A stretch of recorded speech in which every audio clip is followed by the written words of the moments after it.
1990 সালের বন্ধুত্ব যেমন ছিল। বন্ধু তুই কি খাস? বন্ধু আমার মায় আমারে 20 পয়সা দিছিল, ওটা দিয়ে আমি এই যে লজেন্স কিনছি, লজেন্স খামু।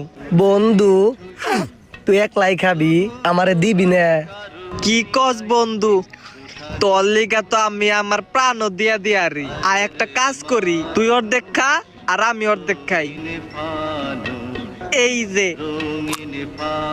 লক্ষা লজাই। বন্ধু স্বাদ আছে? হ বন্ধু, তোরে আমি আজকে লজেন্স খাওয়াইছি না, কালকে তোর মাই তোরে টাকা দিলে তুই আমারে লজেন্স খাওয়াইস। ঠিক আছে বন্ধু। লজাই।